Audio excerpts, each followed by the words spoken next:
The anomaly's warning commander, Elena Reyes, gazed through the viewport of the ISS Daedalus, Earth's most advanced deep space vessel. The stars stretched before her like diamonds scattered across black velvet. After decades of exponential technological advancement, humanity had finally ventured beyond their solar system, establishing outposts on nearby star systems. The Daedalus represented the pinnacle of human achievement, a fusion-powered explorer designed to push the boundaries of known space. "Commander, we're picking up something unusual," Lieutenant Takashi Himura called from his station. His fingers danced across holographic displays as he refined the sensor readings. "It's unlike anything we've encountered before." Elena moved. To his side, her dark eyes narrowing as she examined the data. "Is it artificial?" "I believe so," Takashi replied. "The pattern is too regular to be natural. It's almost like a distress signal, but using quantum frequencies we've only theorized about." Chief Science Officer Dr. Maya Chen joined them, her expression a mixture of excitement and concern. "Whatever it is, it's using technology far beyond our current understanding. The signal appears to be coming from the Andromeda X sector." Elena straightened, her decision already made. "Plot a course, Lieutenant. Standard approach protocols." "Commander," Security Chief Marcus Wells interjected, his broad shoulders tense with caution. "Regulations state we should relay this to Earth Command first." "And we will," Elena assured him. "But by the time we receive orders, that signal might be gone. We're the only human vessel within range." She turned to Communications Officer Zara. "Santos, send a data packet to Earth with everything we have so far. Let them know we're investigating." As the Daedalus altered course, Elena couldn't shake the feeling that they were crossing a threshold.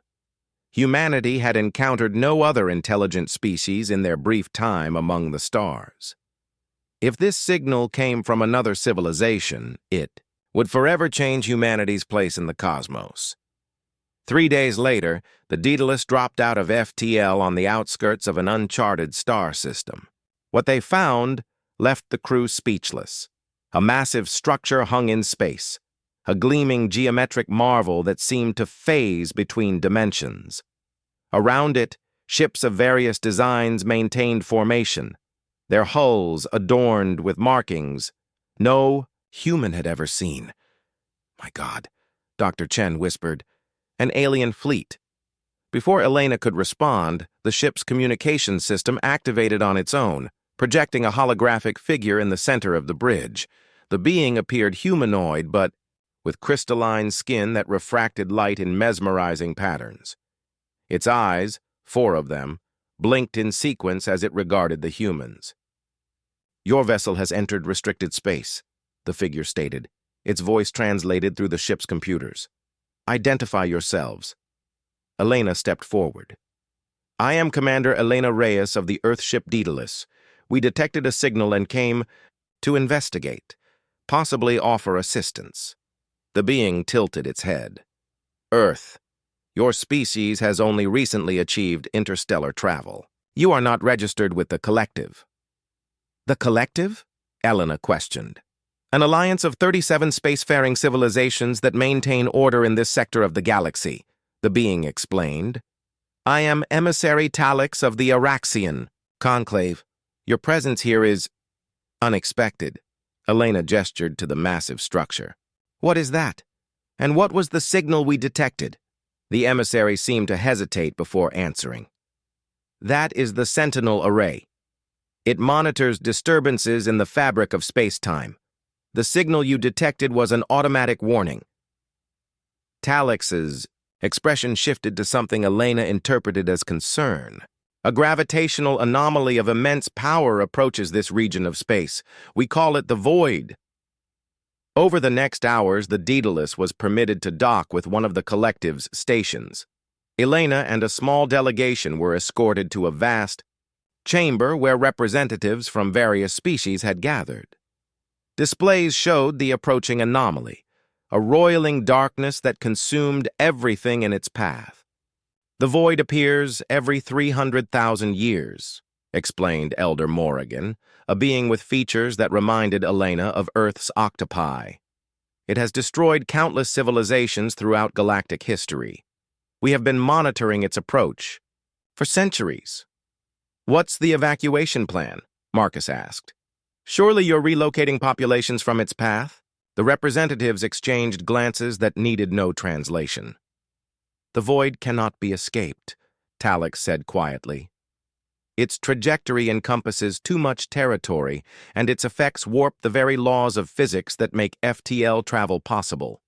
We have been attempting to develop a solution, but time grows short. Elena studied the projections. What about a deflection, creating a gravitational counterbalance to alter its course? Impossible, declared a towering reptilian being. The energy requirements would exceed the output of several stars. We've tried, Talix added more gently. Every approach, every theory, the greatest minds of 37 civilizations have found no viable solution. Elena frowned. With respect, you haven't had human minds working on it. The comment elicited reactions ranging from amusement to offense among the gathered representatives. Commander Reyes, Elder Morrigan said, voice gentle but condescending, your species has only mastered interstellar travel within the last 50 years. Some members of the collective achieved this over 10,000 years ago. While we appreciate your confidence, this is beyond humanity's capability to assist with. Elena felt her jaw tighten but maintained her diplomatic tone. Nevertheless, I request permission to transmit this data to Earth. Our scientists might see something yours have missed. Different perspectives can lead to unexpected solutions. After much debate, the collective granted her request, though their skepticism remained palpable. The Daedalus was permitted to remain at the station while awaiting Earth's response. 2 days later, Elena received a transmission from Admiral Chandra, head of Earth's Space Defense Force. Commander, the Admiral's hologram flickered before her. We've analyzed the data. Our scientists believe there might be a way to destabilize the void, but it would require deploying a network of quantum resonators directly in its path. The collective already considered that, Elena replied. They determined the energy requirements were impossible to meet. That's where they're wrong, Chandra countered with a hint of pride. We've been developing a new fusion catalyst technology, not as elegant as what these advanced civilizations might create, but sometimes brute force has its advantages. We're dispatching a fleet with the necessary equipment. ETA 4 weeks. Elena's heart sank. Admiral, according to the collective's calculations, the void will reach critical proximity in 3 weeks. Chandra's expression hardened. Then you'll have to convince them to buy us time, or, she hesitated. Implement the preliminary stages yourself. We're transmitting the technical specifications now. It would be dangerous, Reyes. Essentially a suicide mission. Understood, Admiral. Elena ended the transmission and studied the plans Earth had sent. They were audacious, possibly brilliant, but relied on technology the Daedalus wasn't equipped with. When she presented the plan to the Collective Council, their response was immediate and unified. Absolutely not, declared the reptilian representative. Your plan would require accessing the Sentinel Array's power grid. If it failed, it could accelerate the Void's approach. And if we do nothing, we all die anyway, Elena countered. We're offering a chance. Based on untested theories from a species that still used combustion engines a century ago, scoffed another counselor. Talix stepped forward. Commander Reyes, while we appreciate humanity's willingness to help, the Council has decided we will continue with our own containment strategy, which you admitted has less than a 7% chance of success, Elena pointed out. Better than risking everything on an approach with unknown variables, Elder Morrigan said firmly. I'm sorry, Commander, but the Council has spoken. That night, Elena gathered her senior officers in the Daedalus's conference room. They've ordered us to leave, she informed them, her voice steady despite her frustration. They believe our presence is disruptive. They're afraid, Dr. Chen observed. Fear makes even advanced civilizations irrational. Marcus leaned forward. Commander, with all due respect, perhaps we should comply. This is beyond our jurisdiction. Is it? Elena challenged. The void threatens Earth too, eventually. And our scientists believe we have a solution the collective hasn't considered. She activated a holographic display showing Earth's plan. We need components from the Sentinel array to make this work, components they won't willingly give us. Zara's eyes widened. You're suggesting we go against the collective's direct orders? That's not just against regulations, Commander. It could be considered an act of war against 37 advanced civilizations. I'm aware of the implications, Elena said quietly, which is why I'm not ordering any of you to participate. This would be strictly volunteer. Silence fell over the room as each officer considered the stakes. Takashi was the first to speak. Earth is sending a fleet, but they won't arrive in time. If we do nothing, billions die. I volunteer. Dr. Chen nodded. The science is sound. Unconventional, but sound. I'm in. One by one, the senior staff pledged their support until only Marcus remained undecided. This goes against everything in the rulebook, Commander, he said slowly. Sometimes the rulebook doesn't account for extinction-level events, Elena replied. After a long moment, Marcus sighed. I'll help secure whatever we need from the array, but I want it on record that I advised against this. Noted, Elena said with a grim smile. Now let's save the galaxy before anyone realizes what we're doing. As the officers dispersed to begin preparations, Elena returned to the viewport.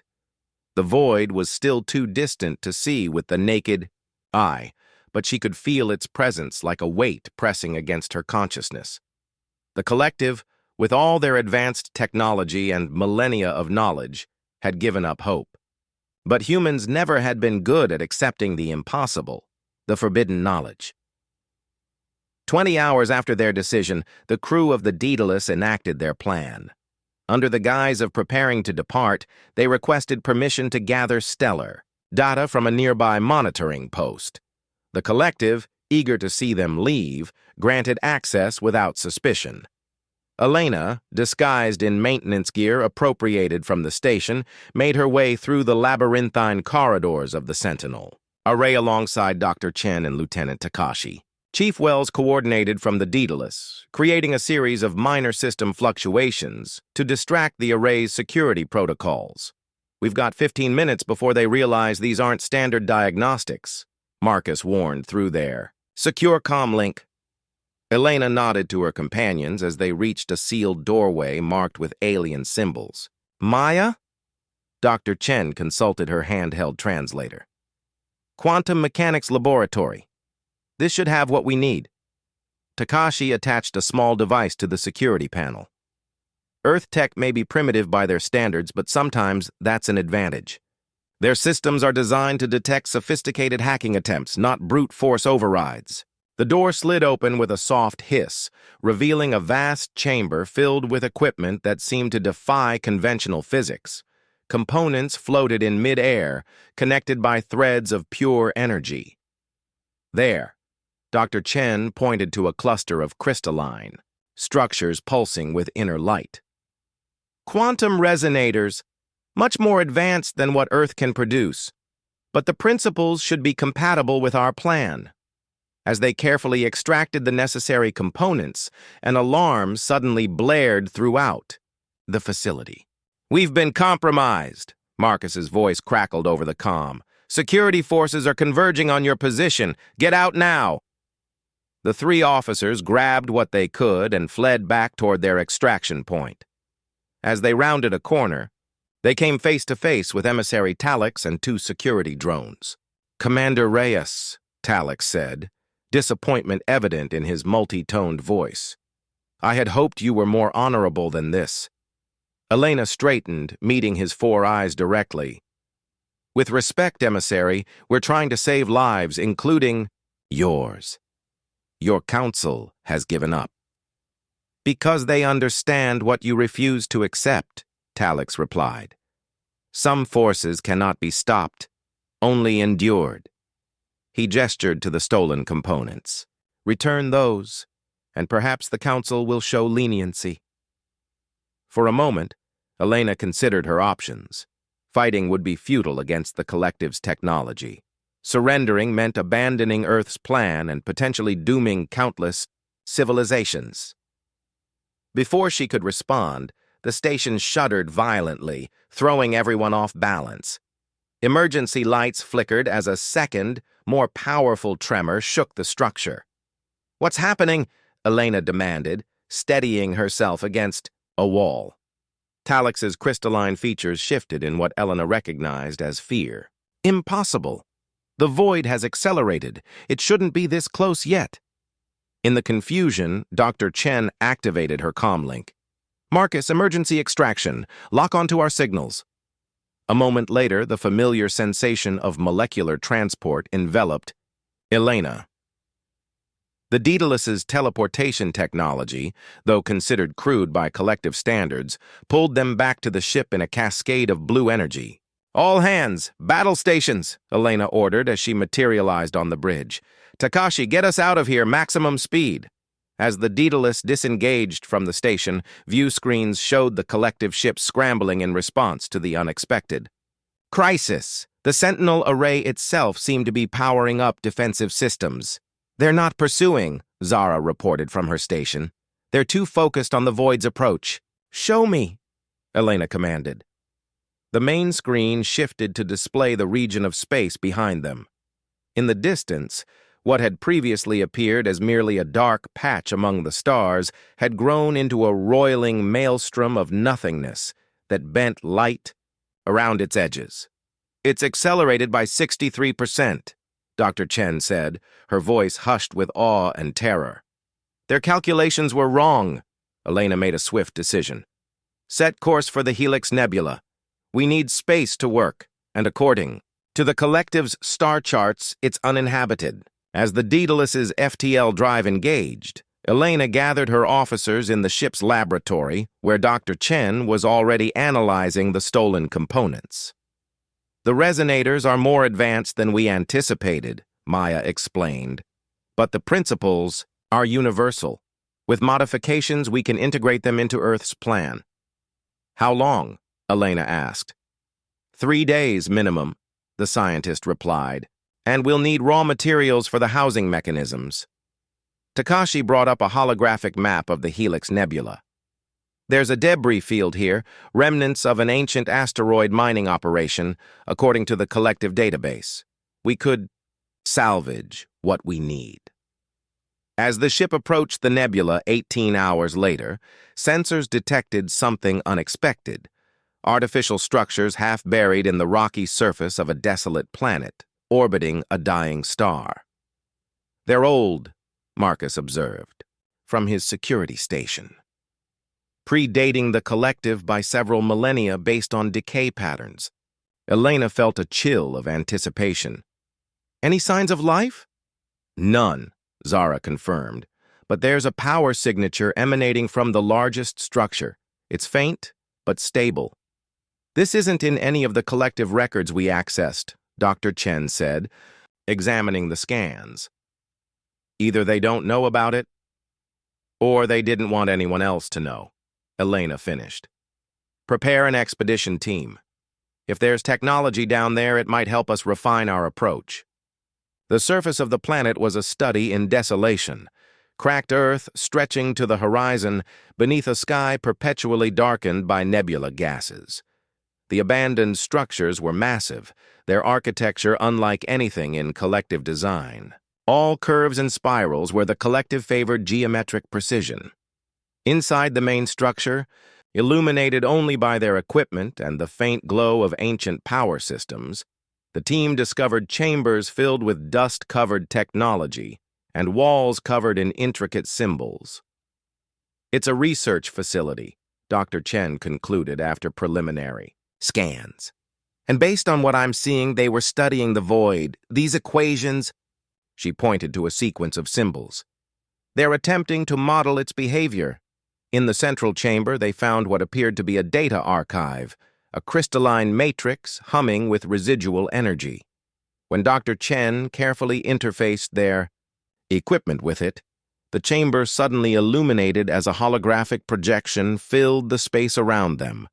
A being appeared, vaguely insectoid, but with a grace that suggested evolved intelligence. When it spoke, the ship's universal translator struggled before producing halting English. "This is the final record of the Nix Concordance," the being said, its voice echoing with artificial preservation. "For any who find this archive, heed our warning. The Harbinger returns, as it has since before our ancestors first gazed upon the stars." The hologram shifted to show the void, or as they called it, the Harbinger, consuming entire solar systems. "We believed it was a natural phenomenon," the recording continued, "a cosmic inevitability. We were wrong. The Harbinger is artificial, a weapon created by a civilization so ancient that even their name has been lost to time. It was designed to reset the galaxy when its creators deemed evolution had taken a wrong turn." Elena and her crew exchanged shocked glances as the implications sank in. "We discovered a method to disrupt its phase lock with our reality," the being continued. "Not to destroy it, such a thing is beyond our capability, but to force it into dormancy for another cycle. The equations are included in this archive. But we were betrayed. Those who called themselves the Preservers, the ancestors of what you may know as the Collective, believed the Harbinger served a purpose. That intelligent life should be tested, and those found wanting should perish." The message continued, explaining how the Nix Concordance had been systematically eliminated after their discovery, their planets quarantined, their very existence erased from galactic history. Only this hidden outpost remained, preserved in hopes that someone might one day find their research. "The Collective knew," Elena whispered, anger rising within her. "They knew there was a way to stop it, and they chose to let civilizations die." Dr. Chen was already downloading the archive's contents. "These equations, they're similar to our approach, but with refinements we couldn't have conceived. With this, our chance of success increases exponentially." As they prepared to return, to the Daedalus, Marcus suddenly raised a hand for silence. "We're not alone," he whispered, drawing his weapon. From the shadows emerged a familiar figure, Emissary Talix, accompanied by 2 other collective representatives. "I suspected you might find your way here," Talix said, his crystalline features unreadable. "Few have the curiosity or the recklessness to investigate ruins the Collective has deemed off-limits." Elena stepped forward, placing herself between Talix and the data they'd recovered. "You lied to us, to everyone.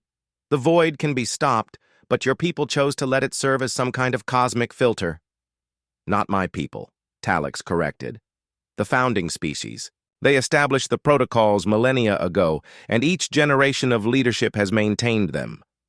Most members of the Collective don't know the truth." "Including you?" Elena challenged. Talix's inner light dimmed slightly. What Elena had come to recognize as the equivalent of a sigh. "I learned the truth when I became an emissary. It troubled me. But I believed in the wisdom of our founders. Until now." "The void has accelerated," one of the other representatives interjected. Her form was gaseous, contained within a translucent environmental suit. "The models have failed. If it continues at its current pace, it will reach the central worlds in days, not weeks." "Which is why we're here," said the 3rd representative, a being with metallic skin etched with circuitry patterns. "We represent a faction within the Collective that questions the old protocols. We believe the time has come for intervention." Elena's suspicion didn't waver. "Why should we trust you?" "Because we've been sabotaging the Council's efforts to locate you," Talix replied. "And because we bring this." He held out a small device pulsing with energy. "The control key for the Sentinel array. Without it, your plan cannot succeed, no matter what revelations you've found here." For tense moments, No one moved. Then Elena slowly nodded. If you're sincere, we welcome the help. If not, she left, the threat unspoken. Time is against us all, Commander, Talek said softly. We can find trust in shared purpose. Back aboard the Daedalus, the expanded team worked feverishly to integrate the Nix equations with Earth's plan and the collective's technology. What emerged was a solution both elegant and desperate. A network of modified quantum resonators that, when properly aligned, could disrupt the void's phase lock with normal space, forcing it into dormancy. There's one problem, Dr. Chen explained. During the final briefing, the resonators must be precisely positioned within the void's influence radius. Whoever deploys them won't be coming back. Silence fell over the assembled humans and aliens. I'll do it, Elena said without hesitation. The Daedalus has the necessary shields to survive long enough. Not alone, Talix countered. My ship has complementary capabilities. Together, we might extend our operational window by crucial minutes. As preparations for the desperate mission continued, Elena received an unexpected transmission from Admiral Chandra. The Earth fleet has engaged. It's emergency FTL protocols, Chandra informed her. We'll reach your position in 18 hours. Hold your position until we arrive. Elena looked at the tactical display showing the void's expansion. We don't have 18 hours, Admiral. The outer colonies of the collective are already being consumed. We have to move now. After a moment of grim silence, Chandra nodded. Then Godspeed, Commander. Make Earth proud. As Elena ended the transmission, she felt the weight of what lay ahead. They had one chance to save not just humanity, but countless species across the galaxy, including those who had dismissed them as primitive and unworthy. All hands, prepare for final approach, she ordered, her voice steady despite the fear, thrumming through her veins. We're going to show the galaxy what humanity can do. The Daedalus and Talix's vessel, the Luminary, accelerated toward the expanding darkness, carrying with them the hopes of worlds they had never seen and people they would never meet. Behind them, the message spread through collective space. A warning, an explanation, and for the first time in millennia, a fragile hope. Humanity's stand continued. More significant were the changes within the collective itself. The revelation that the founding species had deliberately withheld the means to counter the void sparked widespread outrage and calls for reform. The ancient protocols were publicly questioned for the first time in thousands of years. 1 month after the battle, Elena stood before the full collective assembly, a vast chamber housing representatives from all 37 member civilizations. Her wounds had mostly healed, though she still walked with a slight limp from injuries sustained when the Daedalus was damaged. Commander Elena Reyes, announced the assembly speaker, a luminous being composed primarily of energy. Your actions, and those of your crew and Admiral Chandra's fleet, have altered the course of galactic history. The threat known as the Void, or the Harbinger, has been forced into dormancy. Our calculations indicate it will remain so for at least 10,000 years, giving future generations time to develop more permanent solutions. Elena nodded in acknowledgement, though her expression remained solemn. The victory had come at a terrible cost. The Luminary's crew, Admiral Chandra, and over 300 Earth personnel had perished in the operation. The Assembly has reviewed the information recovered from the Nix Concordance archives. The speaker continued. It is with profound regret that we acknowledge the deliberate suppression of their research. The founding species believed they were preserving the natural order, but in doing so, they condemned countless civilizations to extinction. Murmurs rippled through the assembly, a mixture of shame, anger, and resolution. As the first act of reform, the assembly has voted to establish the Chandra-Talix Initiative, dedicated to the open sharing of knowledge across all member species, regardless of technological development. No civilization's contribution will be dismissed based on their age or perceived status. Elena felt a bittersweet satisfaction at hearing the names joined together. Admiral Chandra and Emissary Talix, a human and a collective representative, both of whom had given their lives to save others. Commander Reyes, the speaker addressed her directly. Humanity has demonstrated qualities that many of us had forgotten. Courage in the face of impossible odds, innovation under extreme pressure, and a willingness to sacrifice for the greater good. These are traits the collective must relearn if we are to thrive in the millennia to come. The assembly rose in a gesture of respect that transcended the vast biological and cultural differences among the gathered species. Elena stood straight, representing not just her crew or Earth, but all of humanity. A young species that had refused to accept the inevitable. When she finally spoke, her words were measured and clear. "The victory belongs to all who contributed," she said. "To the Nix Concordance, whose research survived against all odds. To those members of the collective who risked everything to help us. To the Earth Defense Fleet and my own crew, who believed a solution was possible even when told otherwise." She paused, sweeping her gaze across the assembly. "But most importantly, to those who gave their lives so that others might live." She stepped back, her official address complete, but the speaker gestured for her to remain. "There is one more matter to address," they announced. As the void receded, our sensors detected an anomalous energy pattern within its core, a structured signal that defies conventional analysis. We believe it may be a response to our intervention, perhaps from whatever intelligence originally created the Harbinger. A hush fell over the assembly. The signal appears to be dormant for now, but its presence suggests that the Void's creators may eventually become aware that their weapon has been neutralized. If that happens, the consequences are unknowable. Dr. Chen, who had accompanied Elena to the assembly, stepped forward. "With your permission," she addressed the speaker, "I would like to lead a joint research team to study this signal. If it represents a potential future threat, we need to understand it now, while we have time to prepare." "Agreed," the speaker confirmed.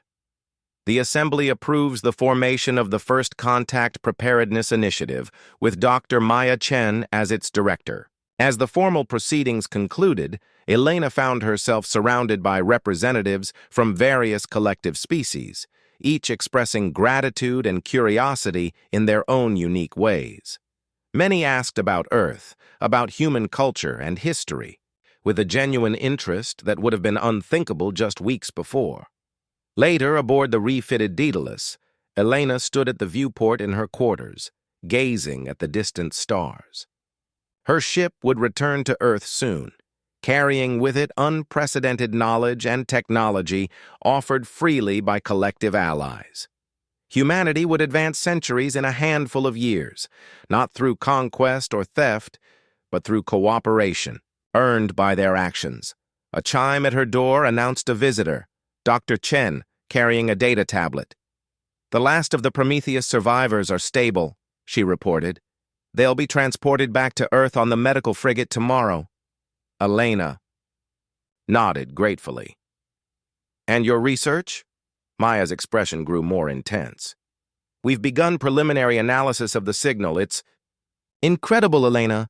Whoever created the Void possessed technology that makes even the most advanced collective science look primitive by comparison."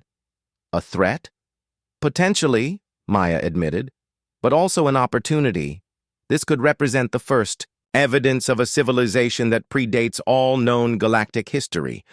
The knowledge we might gain—" She trailed off, her scientific curiosity evident. Elena smiled faintly. "Just make sure we're prepared if they come looking for their weapon." "That's the plan," Maya assured her.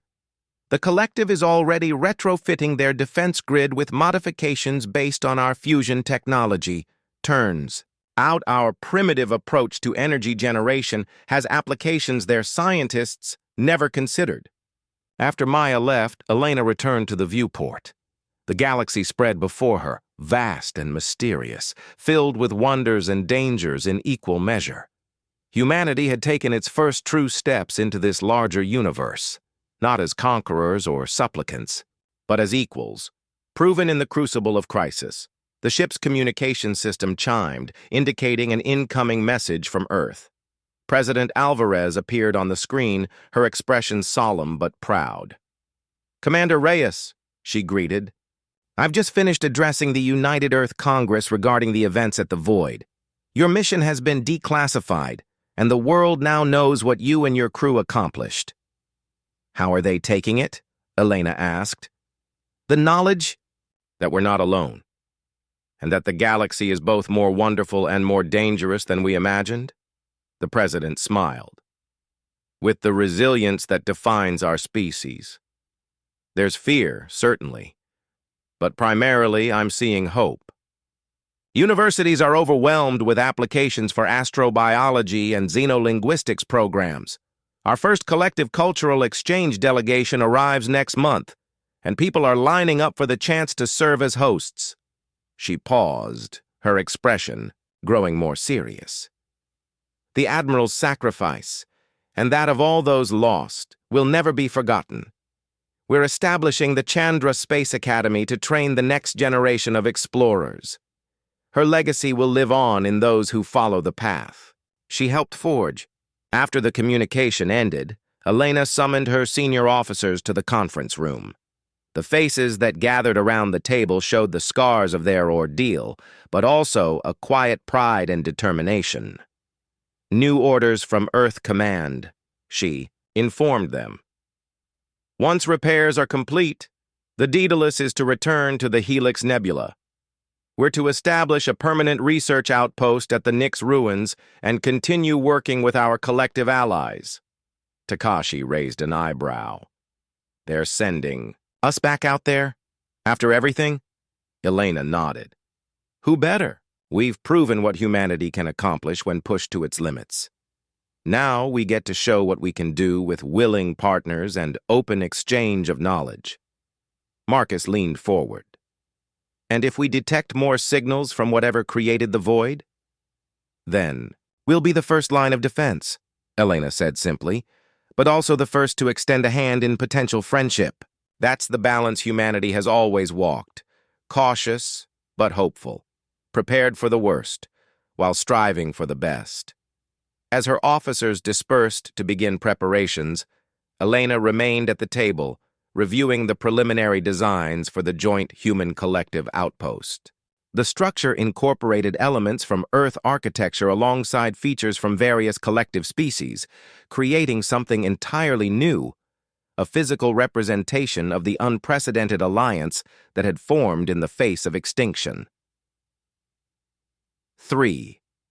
Days later, with repairs complete and new crew members aboard to replace those lost in the battle, the Daedalus disengaged from the collective station.